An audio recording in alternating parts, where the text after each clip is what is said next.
Dasar mata duitan. Nah, tapi jangan-jangan begitu kita tidak nafkahin saat itu, pas lagi project belum masuk, dibilangnya, kamu nih gimana sih? Terus suaminya balas lagi, dasar mata duitan. Nah, apakah Islam memandangnya seperti itu? Di momen Ramadan, ya suasana lebaran bentar lagi. Tapi biasanya ketika kita udah menyiapkan apa ya, kira-kira ya baju baru nggak ya? Nah, itu laki-laki tuh biasanya egois. Nanti ujung-ujungnya adalah, kok kamu aja sih mikirin diri sendiri? Nah, muncullah istri dan lain sebagainya teriak bahwa kayak, aku juga beliin dong apa segala macamnya. Tapi nggak sedikit juga suami ngerasa bahwa kayak, ih dasar mata duitan deh. Apakah itu dicap mata duitan, apa tidak? Seru sekali pembahasan kita di tema kita kali ini. Tapi sebelumnya saya akan menyapa dulu sama suami-suami yang takut istri yang ada di studio kita ini. Saya nggak tahu ini pertanyaannya akan setajam apa. Kalau kamera udah nyala, biasanya pertanyaannya lunak nih Ustaz. Nanti kita bahas ya. Bismillah. Assalamualaikum warahmatullahi wabarakatuh. Waalaikumsalam. Alhamdulillah wassalatu wassalamu ala rasulillah maba'ad. Tentunya takjil kali ini kembali lagi kasih solusi berkolaborasi dengan Ghazwah Academy.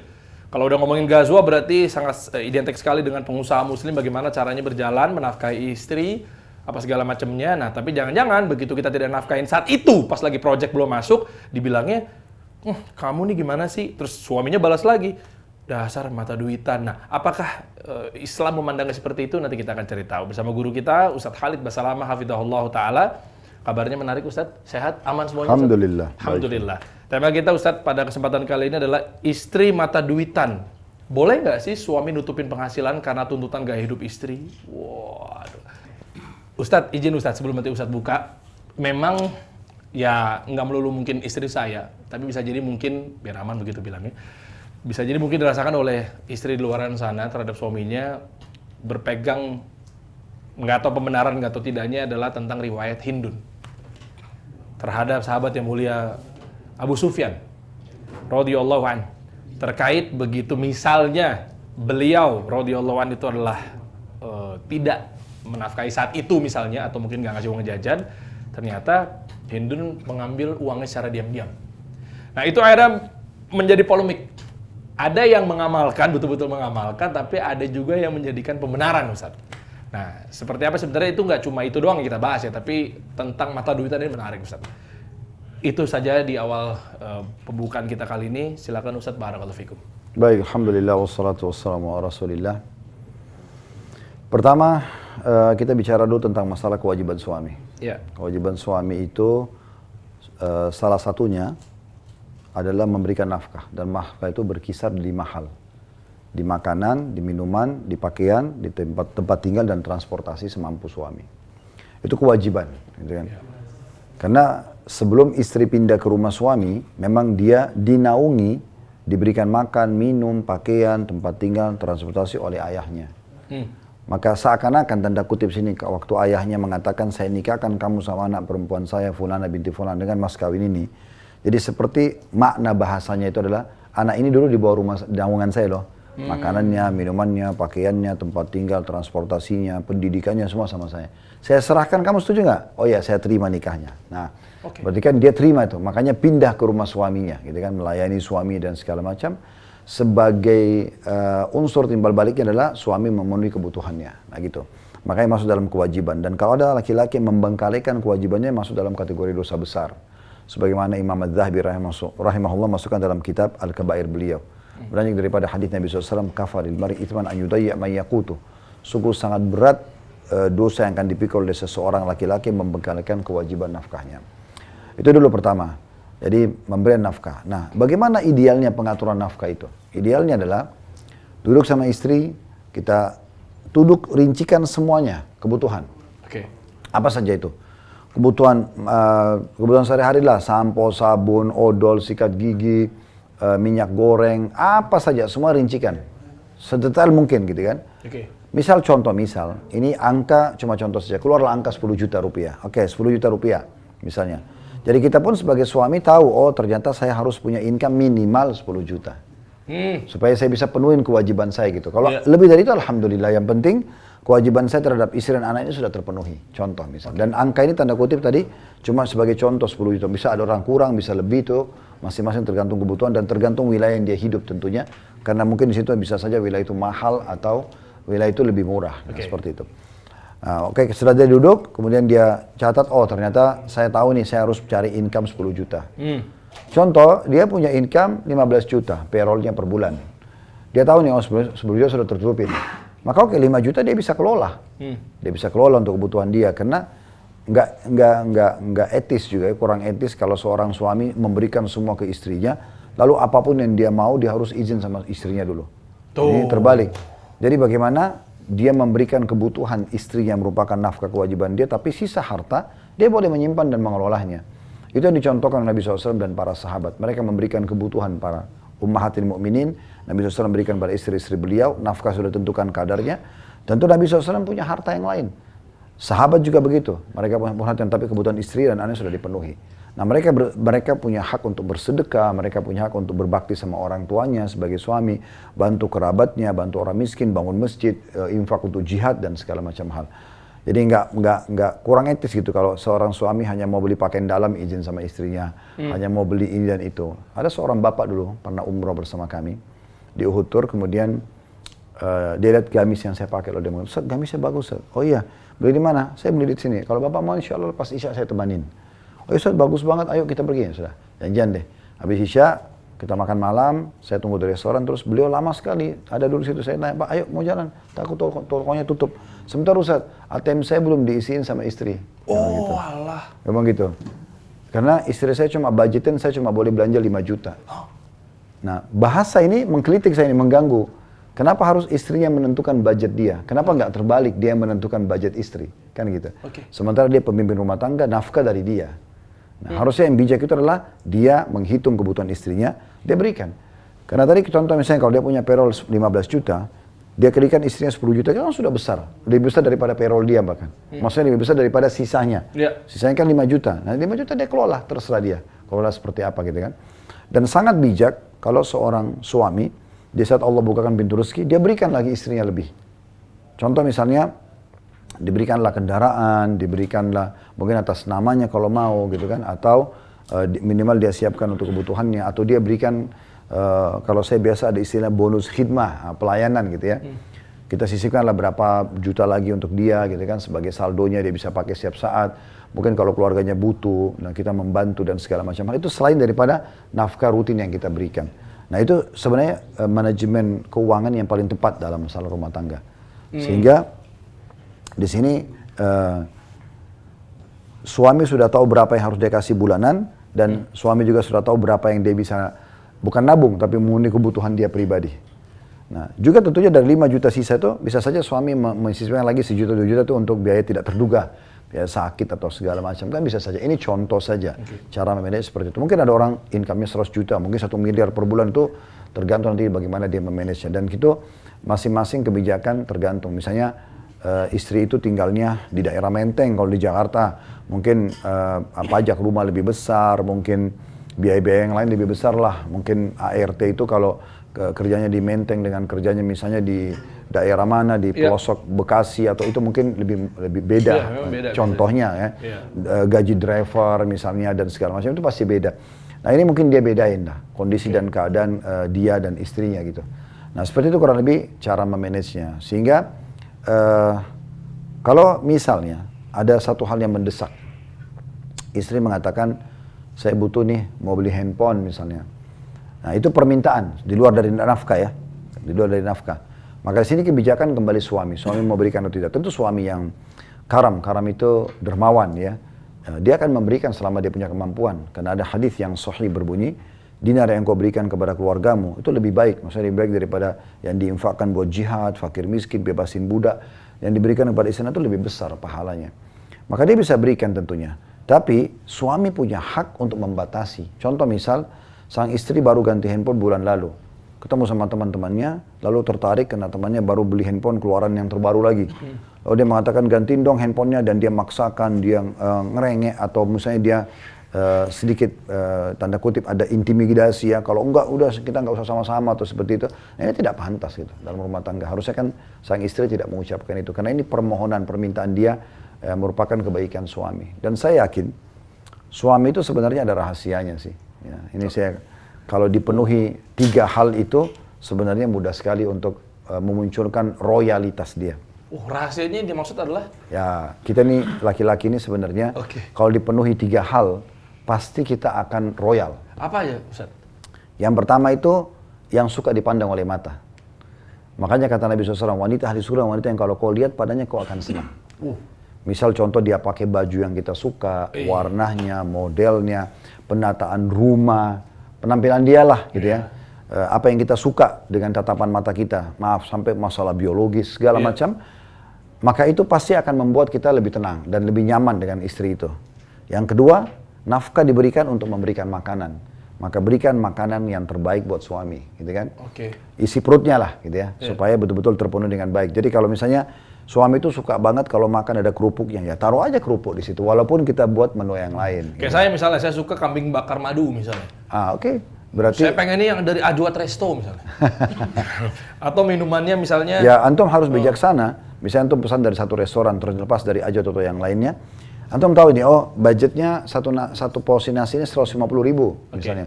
Ya antum tahu berarti permintaan antum kalau antum minta tiap hari dari restoran tertentu, di budgetnya sekian, antum harus jadikan pertimbangan uang nafkah itu. Jangan nanti antum kasih cuma 10 juta, tapi sebenarnya yang antum minta dibelikan itu sudah sampai 20 juta per bulan. Kan tidak bijaksana, istri mau ambil dari mana gitu kan. Tapi yang jelas, kalau memenuhi, yang saya sederhanakan gini, misal suami itu suka sekali kerupuk atau suka sekali tempe goreng, suka sekali ikan asin misalnya. Dia kayaknya dari kecil sudah terbiasa dia di rumahnya. Maka usahakan sang istri memenuhi itu dari makanan yang lainnya. Jangan tidak pernah ada tempe itu, jangan tidak pernah ada ikan asin itu, selalu ada gitu. Sehingga itu memotivasi dia untuk memakan yang lainnya, gitu kan. Bagi dia mungkin ini sudah mengcover kekurangan yang lain, nah gitu loh. Tapi intinya sebenarnya sih tatapan mata yang dipuas ya, penataan rumah, dia juga dandan buat dirinya, makanannya yang enak gitu ya. Jadi dia sangat lahap makan, dia merasa memang nafkah yang diberikan pantas. Dan yang ketiga kebutuhan biologisnya. Jadi mata, perut, dan kemaluan. Kalau biologis sudah dipenuhi juga, sampai kata Nabi SAW, istri manapun yang dipanggil oleh suaminya, walaupun lagi dicorong asap rumahnya, dia harus jawab. Sebenarnya secara letterlet, tekstual, hadis ini seakan-akan, kesian banget ya perempuan. Kok bisa dari, walaupun dia dicorong asap, misalnya lagi apa gitu aktivitas di atap rumahnya, tetap dia harus turun jawab biologis suaminya. Secara tekstual seakan-akan istri ini kesian gitu. Padahal sebenarnya bukan. Itu justru kebaikan buat dia. Allah menciptakan laki-laki dan perempuan masing-masing punya karakter. Dan Allah lebih tahu karakter laki-laki. Kata laki-laki memang begitu. Gak bisa ditunda biologisnya karena sperma itu panas. Jadi yang memicu emosi biasa, rumah berantakan. Penampilannya juga asal-asalan. Makanannya sudah dingin gak enak. Diajak biologis gak mau. Terus minta duit. Dikasih gak? Yang enggak. Loh. Yang Ustaz Khalid jebakan-jebakan itu. Tapi kita manusiawi, fitrah manusia. Tapi contoh, antum pulang rumah, penataannya seperti antum mau. Bersih, wangi. Antum baru beli baju bagus, baju itu sudah dipakai sama dia. Dia pakai parfum yang antum kasih. Pokoknya ranjang pun rapi, bersih segala macam. Terus makanan enak. Semuanya yang kita suka. Biologis oke, tidak pernah nolak misalnya. Kira-kira antum masih bakhil gak? Kita kasih, mau apa, mau pergi kemana? Nah, tapi memang iya beneran. Itu faktanya. Tuh, makanya kalau di rumah, maksudnya mbok ya. Nah sebentar, jadi makanya seorang istri itu di saat dia mau agar ada tambahan dari nafkah tersebut, ya dia harus meningkatkan servisnya. Gitu, bagaimana dia memberikan servis yang lebih baik lagi. Ya, mungkin dia lebih merayu, dia lebih memuaskan, harusnya begitu. Kan kisah Ummu Sulaim begitu kan, radhiyallahu anha. Di saat anak dari suami dia yang kedua namanya Abu Talha, karena suami pertama meninggal dalam keadaan kufur ya, Malik. Nah ini Abu Talha menikah sama Ummu Sulaim dalam kondisi beliau janda, lalu hamil, punya anak laki-laki. Abu Talha ini gembira banget karena dia sangat cinta sama Ummu Sulaim. Tapi subhanallah baru berapa waktu lahir, sakit keras anak itu. Tiba-tiba Abu Talha ini mau sholat ke masjid Nabi, lalu dia bilang, tolong jaga anak ini. Baru berapa langkah dia melangkah, anak itu meninggal. Maka Ummu Sulaim bilang sama orang-orang di rumahnya, termasuk anaknya dari suami pertama, namanya Anas. Kalau untuk pernah dengar hadits Anas bin Malik, nah itu anaknya Ummu Sulaim. Dari suami pertama namanya Malik. Waktu Malik sudah meninggal dalam keadaan kufur, Ummu Sulaim menikah sama sahabatnya Malik namanya Abu Talha.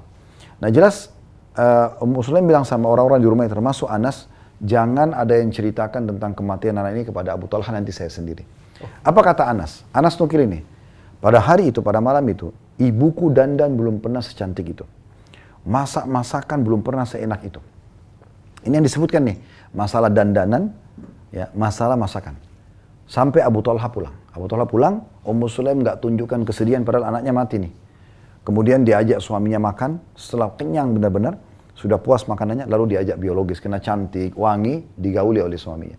Setelah terpenuhi dua hal itu, matanya sudah terpenuhi, makanannya terpenuhi, biologis sudah terpenuhi, maka kata Ummu Sulaim, wahai Abu Talha, bagaimana pendapat Anda kalau ada orang meminjamkan sebuah produk lalu sekarang dia minta kembali? Dikembalikan nggak? Kata Abu Talha, tentu saja. Lalu Ummu Sulaim dengan santun mengatakan, kalau gitu berharaplah pahala dari Allah karena anak kita sudah diambil oleh pemiliknya, oleh Allah. Masya Allah.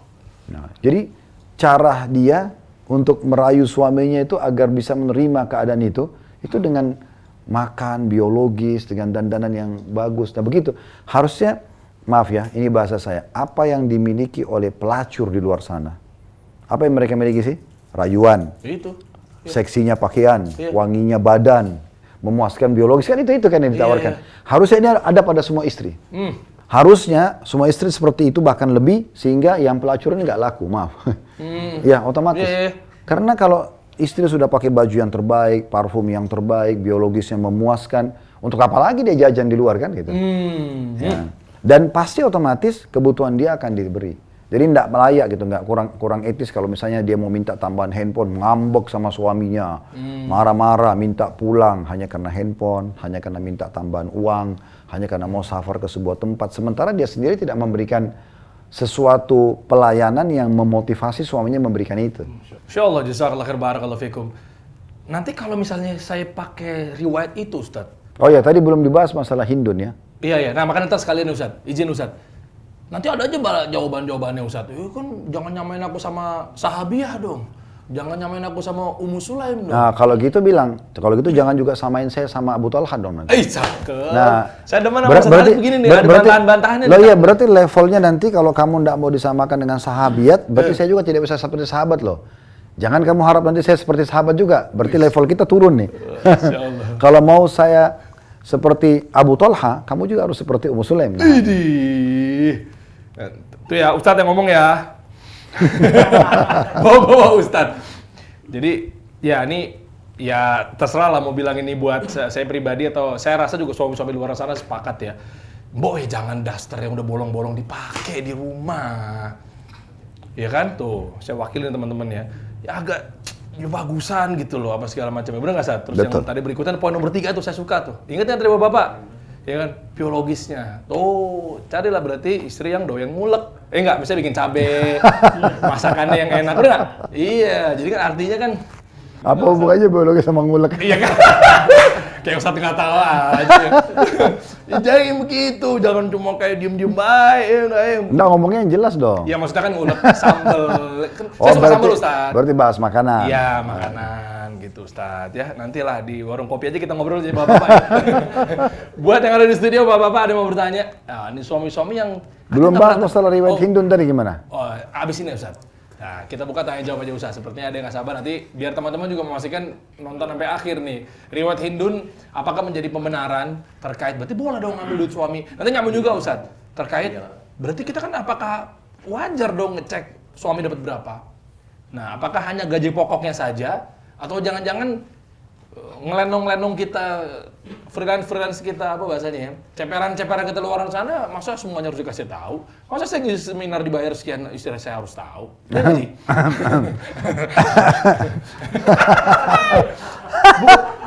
Bukankah istri juga? Kalau saya sih memang begitu, tapi kalau dia Allahu a'lam. Ustaz jangan ngeluarin yang gitu dong. Itu Ustaz Halilnya terbuka sama istrinya gitu lagi saya ntar. Oh enggak, kalau saya enggak. Memang enggak. Berarti boleh ada yang kita kasih tahu, boleh ada yang enggak kan? Oh iya, kalau saya tidak. Saya cuma tahu kebutuhannya apa yang dia minta saya penuhin. Tuh. Masa ketika saya jadi konsultan perusahaannya Rezi Rusaimi yang ada di depan ingin bertanya ini, masa istri saya harus tahu saya dibayar berapa ya nggak Ji? Iya kan? Begitupun juga Anda juga jangan buka quotation dan invoice saya lah. Silakan Rezi kalau ingin bertanya. Assalamualaikum warahmatullahi wabarakatuh Ustaz. Waalaikumsalam. Semoga Ustaz senantiasa dirahmati Allah, diberkahi Allah dan seluruh kaum muslimin dalam rahmat dan lindungan Allah Ustaz. Ya Rabb. Amin. Izin Ustaz bertanya Ustaz. Kalau misalnya Ustaz, suami sebenarnya tuh mampu Ustaz, tapi memilih hidup yang simpel aja Ustaz. Dan nolak gaya hidup yang naik kelas Ustaz. Sementara tuh istri misalnya ya Ustaz, pengennya tuh merasa pengen lebih Ustaz. yang dia minta tuh mungkin di atas kebutuhan wajar, Ustaz. Karena bisa jadi ada standar lingkungan, ada teman-teman atau ada tren sosmed yang dilihat misalnya, Ustaz. Itu izin tanya, Ustaz, di titik mana, Ustaz, kita bisa melihat tuntutan istri itu masih wajar dan titik mana sudah jadi berlebihan, Ustaz? Patokannya itu kalau di dalam Islam yang bisa dipakai kita ini supaya nggak cuma pakai perasaan, kata istri ini kebutuhan versus kata suami itu cuma keinginan aja, Ustaz. Barakallahu fikum, Ustaz. Iya, fikum barakallah. Sebenarnya sederhana. Kita lihat kehidupan istri kita sebelumnya. Begitu aja kita lihat kehidupan kita gitu ya. Kalau memang dasarnya kehidupan kita atau kehidupan istri sebelumnya memang misal level angka 1 sampai angka 10 tuh dia di angka 7 lah. Misal dia sudah terbiasa dengan orang tuanya di angka 7. Begitu menikah dengan kita ternyata dia turun ke angka 6 dan dia mau terima itu. Misal contoh karena mau berumah tangga sama kita, tadinya mungkin dia biasa pakai mobil merek apa sama orang tuanya, sekarang dia pindah ke merek yang A, sekarang kita merek B gitu ya. Mungkin dia dulu tinggal di satu komplek perumahan di wilayah mana yang klaster A, kita sekarang pindah di klaster B contohnya. Sekarang berjalanlah rumah tangga tersebut. Lalu kemudian Allah bukain rezeki. Terbuka lebih itu rezeki, bahkan mungkin kita lebih baik daripada mertua kita misalnya. Maka sangat normal kalau kita kembalikan istri kita kepada kehidupan level dulu sama orang tuanya atau bahkan lebih. Itu normal-normal saja. Misalnya kita naikkan upgrade ke angka 7 atau ke 8. Itu normal gitu ya. Apalagi di saat tadi yang saya singgung, memang dia juga meningkatkan kualitas pelayanannya. Gitu kan? Dia selalu memperbaharui cintanya dan pelayanannya kepada suaminya. Kenapa kita nggak berbagi? Maaf ini, saya kasih contoh lagi. Bukankah banyak orang ya di luar sana, dia berani membayar pelacur semalam sekian ratus juta gitu ya, semalam dengan satu kali hubungan biologis, hanya karena tertarik dengan penampilannya, hanya karena mengatakan misalnya orang ini terkenal bisa memuaskan dengan cara ini dan cara itu. Lalu kenapa istri yang sudah sekian 5 tahun, 10 tahun, lalu kita tidak menilai itu, gitu kan? Satu kali biologis kita terpenuhi saja itu sudah mahal banget sebenarnya, apalagi kalau setiap hari, setiap saat, belum lagi dia melahirkan anak-anak kita, belum dia membesarkannya, belum mungkin pada saat kita sakit dia merawatnya, belum dia menjaga nama baik kita, misalnya dia melayani mertuanya atau orang tua kita dan segala macam hal. Jadi berikan nilai itu. Laki-laki yang bijak memberikan nilai. Kalau saya biasa membahasakan di nafkah saya pribadi adalah bonus khidmah, gitu. Jadi kalau pada saat saya dapat satu keuntungan, ya Allah SWT bukain, saya tidak membahasakan pada istri, tapi saya sudah meletakkan di saldonya, dia setiap saat bisa pakai. Jadi kalau dia tanya, bisa nggak saya beli ini? Oh boleh. Silakan. Karena saya tahu sebenarnya sudah ada saya siapin budget buat itu. Ya, itu. Dan memang Allah SWT berikan kemudahan. Nah seperti itulah. Tapi kalau kasusnya berbeda, misalnya dia berada di level 3 waktu kita menikah. Tadi kan sudah di level atas ya. Level 3. Kita pun sama misalnya. Terus sekarang Allah bukain pintu rezeki nih. Terus tiba-tiba dia karena mengikuti medsos, dia mengikuti teman-temannya, dia tiba-tiba mau belonjak dari angka 3, level 3 ke level 8. Nah, dan itu nanti akan membuat mengacaukan manajemen keuangan kita. Ya, ini neraca kita ini akan terganggu karena akan kita tarik sebagian modal, akan kita begini dan begitu misalnya, kan terganggu. Padahal sebenarnya kita masih bisa memperbaiki ekonomi. Kita bisa pindah ke level dari 3 ke 4 dulu, tapi dia langsung mau ke 8. Saat itu bisa kita rem. Ya, kita mengatakan ini jangan, tidak boleh. Kita berikan warning gitu kan. Walaupun misalnya ada kemampuan saya untuk membeli kendaraan A, atau misalnya pindah ke klaster A, properti A misalnya, saya tidak berpikir itu. Mungkin 4-5 tahun ke depan setelah investasi yang saya programkan berhasil baru bisa. Dan nggak apa-apa, mau dia sedikit musam mukanya nggak apa-apa, itu adalah bagian daripada prinsip ya. Karena kita sedang tidak mengambil haknya dia hanya meminta tambahan gitu kan. Dan coba bantu saya dengan doa. Kalau saya berhasil nanti dalam proyek ini, proyek itu, insya Allah saya akan berikan ini dan itu. Tidak ada masalah, itu contohnya. Jadi seperti itulah kurang lebih kita melihat. Jazakallah, Ustaz. Mungkin bisa jadi kan karena suaminya itu pengen nurunin gaya hidup, bisa ada yang diinvestasikan ke seperti Bung Dery ke kripto ya kalau Dery ya. Nggak usah masuk aja lagi. Supaya tetap masih jaga omongannya. Enggak, kalau downgrade diri jangan. Iya, Ustaz. Ya, kalau antum punya kemampuan dan antum setidaknya mendowngrade diri jangan. Karena muruah laki-laki harus dijaga, Ustaz. Misalnya gini, kita sudah pada level 7 dari kehidupan biasanya. Yes, hidup di satu lokasi, pola makan, pola pikir dan segala macam. Di angka 7. Jangan downgrade ke 6 atau 5, nggak usah. Tapi yang qanaah. Tawadu. Qanaah itu tidak harus turun level, tidak harus downgrade. Qanaah itu kan merasa bersyukur sama Allah. Yeah. Bersyukur itu tidak harus kita turunkan diri kita. Tadinya kita pakai baju merek A dan sudah terbiasa dan nyaman, lalu kita pindah, saya mau coba-coba deh karena teman saya itu coba hidup lebih sederhana. Itu nggak perlu. Nggak perlu, karena kata Nabi SAW, kebahagiaan itu ada di 4 hal. Di istri yang soleha, di rumah yang luas, kendaraan yang nyaman, tetangga yang baik. Gitu. Artinya itu 4 hal ini luar biasa nih. Istri yang baik, kemudian rumah yang luas. Berarti kan harus punya duit, punya pendapatan, dan berarti kita berada di level yang baik gitu ya, nyaman gitu. Kemudian kendaraan juga yang layak. Layak berarti mewah, cocok buat kita. Tidak juga mubazir gitu ya. Supaya tidak dihisap oleh Allah SWT. Dan juga tetangga yang baik. Tetangga yang baik ini berarti di komplek perumahan yang aman, yang nyaman gitu ya. Itu kebahagiaan memang di situ. Jadi saya pribadi tidak menyarankan kita downgrade diri. Mengupgrade oke. Tapi upgrade-nya step by step lebih bagus. Malah jadi pembenaran ya, takutnya Ustaz. Kayak kita, gampang nih istri kita di downgrade, nanti malah jadi kita semena-mena. Nggak gitu juga. Tapi jangan heran kalau kita downgrade nanti dia juga downgrade fasilitasnya, pelayanannya. Nah itu jadi masalah juga. Iya juga Lah iya. Iya. Tapi kita punya, kalau prinsipnya begini, kehidupan itu kan negosiasi ya. Jadi kita negosiasi. Misalnya kita akan naikkan nafkah, tapi saya minta dong di upgrade ininya, gitu. Saya mau lebih gini pelayanannya. Kita negosiasi, nggak apa-apa. Sampai kita tambahin gitu. Saya akan belikan ini doang, oke saya beli, tapi syaratnya 2 minggu ini kita cari di poin apa yang kita mau dia upgrade gitu. Tapi ini harus target ya. Kalau terpenuhi target ini bisa dijaga, oke saya naikkan. Nah contohnya. Masya Allah, emang beda jawaban seorang profesor dokter, bantahan-bantahannya, tolong ntar saya sama tim saya, tolong cuplikannya dipotong ntar baru kita. Itu prinsip saya juga, selain royalitas mendatangkan loyalitas, itu life is negotiation. Wih, sama halnya dengan yang saya dalam lagi minum. Semua hal. Iya, sama aja saya lagi minum begini nih, udah nggak ada negosiasi lagi nih, berapapun angkanya saya beli. Apalagi buat buka puasa ya, karena value-nya tuh udah berasa banget Ustaz. Ini udah cobain belum teman-teman? Ini ada campuran pistachio. Namanya kalau di Ajwa Resto apa Ustaz? Pistachio. Itu kacang yang tinggi protein untuk memperpanjang kenyang dan lain sebagainya. Ini top nih. Jadi saran saya kalau teman-teman misalnya udah ketemu begini, nggak ada nego-nego sama Ajwa tuh semuanya mau level segini lu pasti harus membeli karena berbanding lurus sama apa yang kita dapatkan. Masuk saat, tenang aja saat.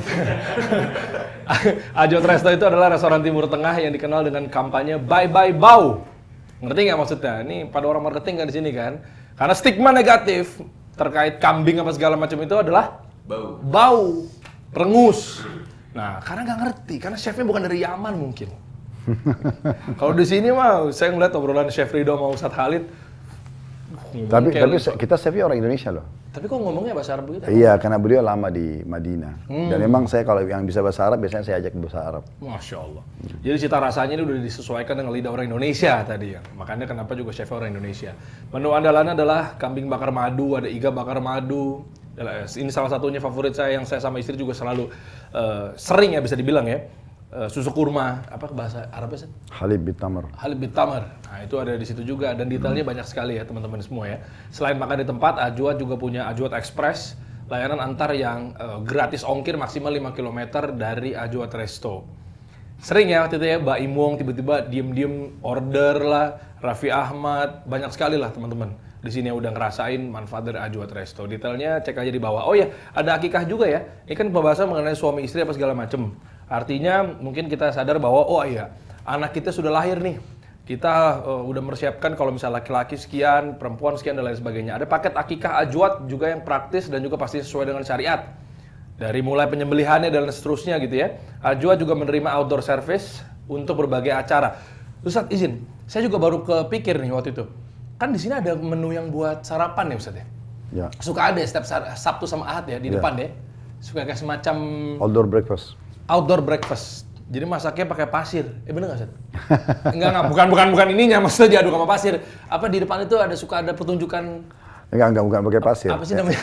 Ya enggak, tapi kita demo memang di depan, di luar, di depan restoran itu, di demo langsung masaknya. Jadi masih panas-panas langsung dihidangkan di piring. Kalau yang pasir apa ya? Saya lihat video-video yang lain kali ya mungkin ya. Turki kali ya. Karena vibes, itulah saking vibes Timur Tengahnya tuh loh. Jadi benar-benar mengingatkan kita rindu sama mungkin tanah suci dan lain sebagainya. Untuk makanan-makanan seperti itu ya. Untuk informasi lebih lanjut bisa hubungin aja WhatsApp di 08 111 330 1010 atau call centernya. Lihat ada call centernya guys. 15 00 151. Asik. Emang kayak restoran itu doang, di sini juga punya nih, 1500 151 atau langsung aja datang ke Ajwat Resto, detailnya ada di bawah. Ini online ada mau nanya nggak? Bisa nggak lewat Zoom terakhir nih? Ada nggak ya Lator? Atau di studio lagi? Satu lagi cukup Ustaz? Atau Loh, mungkin di next tadi episode? masalahnya yang belum dijawab itu. Masalah yang Hindun sama Abu itu. Sufyan. Dia udah buka itu, Pak. Iya, boleh. Itu teman-teman yang nungguin juga ini akhirnya menjadi satu pembenaran, bisa jadi dari sudut pandang nggak semua istri ya. Tapi itu sering saya dengar. Bukankah istri juga boleh, kalau bahasa saya agak kasar nih, bukankah istri juga boleh nyopet uang suami? Karena mungkin ini bagian dicontohkan sama para sahabat atau sahabiah. Nah, berarti boleh dong. Nah, tapi di kasus yang lain, seorang istri juga nggak boleh tahu pendapatan suami. Nah, itu kan dua-duanya kisah atau kaidah atau dalil bahkan gitu. Nah, ini kok kayak ada paradoks di sini Ustadz. Jadi sebenarnya diluruskan seperti apa? Sebenarnya tidak ada paradoks. Jadi kita bahas dulu riwayat Hindun. Waktu Hindun radhiyallahu anha masuk Islam di pembebasan kota Mekah bersama suaminya Abu Sufyan, maka keluhan pertama Hindun kepada Nabi SAW itu, ya Rasulullah, Abu Sufyan ini orang yang pelit, tidak memberikan nafkah. Okay. Jadi itu dulu, tidak memberikan nafkah di sini. Oh tidak ya, Ya, bukan sedikit. Bukan, memang dia tidak mau peduli dengan kebutuhan Hindun. Oh. Makanya dia bilang, ya Rasulullah, apakah saya boleh mengambil sebagian dari hartanya? Karena memang dia bukan sudah dipenuhi, memang dia belum dipenuhi. Beda kalau orang sudah dikasih nafkah, yang tadi kita bahas panjang lebar itu, dan ini minta tambahan. Okay. Tapi ini memang bukan. Maka Nabi SAW mengatakan, kalau memang betul yang kamu katakan itu, makna hadisnya begitu ya, maka kamu boleh ambil secara ma'ruf. Maksudnya ambil hanya kebutuhanmu saja. Kalau lebih bisa berdosa nih. Tapi di saat memang suaminya nggak mau tahu, dia pulang, dia cuma mau tahu ada makanan, ada minuman, tanpa dia tahu istrinya ambil dari mana uangnya. Itu nggak benar. Oh berarti memang sesuai kebutuhannya aja? Iya dong. Iya. Jadi sini tidak masuk mana copet uang suami atau boleh itu nggak benar semuanya. Itu nggak benar. Jadi harus difahami riwayat Hindun itu karena kasusnya Abu Sufyan tidak memberikan nafkah. Kalau suaminya memang ridho, ya udahlah. Ridho apa? Ridho copet. Iya maksudnya kan, ya mungkin ada sisi yang mau dikejar dari sisi pahala yang lainnya. Itu sebenarnya Enggak. Kalau diambil diam-diam nggak boleh dibiarkan. Itu kan kemungkaran. Nah, Lebih baik transparan. Maksudnya ada kebutuhan apa, bilang kita kasih. Ada kebutuhan apa, bilang kita kasih. kalau informasi terakhir belakangan, misalnya kayak tadi aku ambil uang kamu nih. Nggak boleh, tetap nggak boleh. Kalau kali itu mau dimaafkan, oke, tapi tidak boleh dibiarkan kemungkaran terjadi. Karena nanti akan kita tidak tahu nih apa yang diambil sama dia. Kalau kita mengatakan sudah nggak apa-apa deh, kamu ambil apa aja yang terserah yang kamu mau, ini bahaya nih. Ya. Kalau dihabisin semuanya gimana? Waduh, bahaya juga ya. Nah, ya. Apalagi laki-laki kan. Jadi harus baik pada tempatnya. Maksudnya kalau mau butuh apa-apa bilang aja. Insya Allah nanti saya akan bantu. Di satu sisi kita juga royal. Ya, selama itu memang kita masih punya kemampuan dan masuk akal, kenapa enggak? Kasih aja. Oke, dan terakhir Ustadz, ini masih nyambung juga. Berarti apa alasannya untuk meyakinkan, biar untuk memperkuat lah ya, seorang istri apa segala macamnya, kenapa istri nggak boleh tahu pendapatan suami? Bukan nggak boleh tahu. Bukan nggak boleh tahu. Jadi kebijaksanaan dan kedewasaan seorang suami justru di situ. Kalau dia harus ceritakan semua loh, ini income saya, ini segala macam begini. Sangat sedikit perempuan itu yang dewasa. Ya. Yang dia berpikir, oh itu hasil upaya dan jeripaya suami saya. Itu sangat sedikit perempuan yang berpikir lalu kemudian dia dukung suaminya untuk investasi sana, investasi sini. Iyalah. Kebanyakan mereka mengatakan, oh duitnya masih banyak nih. Dia pendek pikirannya. Nabi SAW sudah mengatakan wanita itu kurang dari sisi agama dan akal. Mereka berpikiran pendek. Jadi dia pikir ya, uang ada 1 miliar nih. Ya udah berarti kalau saya pakai 100 juta nggak ada pengaruhnya dong. Tapi mungkin bagi suami 100 juta berpengaruh. Untuk investasi baru gitu kan contohnya. Oke. Nah jadi memang untuk kebijaksanaan dan kedewasaannya sudah dia nggak usah. Sebutkan saja apa kebutuhan istri, penuhin semuanya, selama dia mampu dia kasih. Gitu. Masya Allah. Terima kasih Ustaz. Jazakallah khair wa barakallahu fikum. Masih banyak sebenarnya tayangan yang bermanfaat lainnya teman-teman Dan semua. satu poin saya tambah, Oh, ya, silakan, ini Ustaz. penting sekali. Jadi gini, saya pernah menghadapi satu masalah, waktu itu belum awal-awal menikah ya. Istri saya sempat kedatangan tamu waktu itu. Dan 3 hari waktu itu, 4 hari atau berapa hari gitu, kumpul sama-sama. Nah, terus tiba-tiba istri saya bilang di atas ranjang, waktu itu lagi ngobrol berdua, dia bilang, mau tanya, dia panggil saya kakak, mau tanya kak, ini gajinya si Fulan berapa ya, staff di restoran? Oh. Saya bilang gajinya sekian, saya sebutin angkanya. Terus dia bilang, kalau si Fulan, pegawai kita banyak nih, ratusan orang. Terus begitu dia tanya yang kedua, saya bilang, sebentar, saya mau tanya, kok tumben kamu nanya ini? Oh dia bilang, itu teman saya yang saya kenalan kemarin bilang kita harus tahu semuanya berhubungan suami. Terus saya bilang, ini pengalaman saya bilang, oke, kamu mau begitu? Mau tahu semuanya? Oke, tapi harus siap ya, karena saya akan ceritakan semuanya. Tapi siap-siap nih, jangan sampai kamu mengeluh, pusing ya. Sekarang sebelum saya ceritakan semuanya, saya sampaikan. Ini ranjang nih, kalau ngantuk tinggal tidur.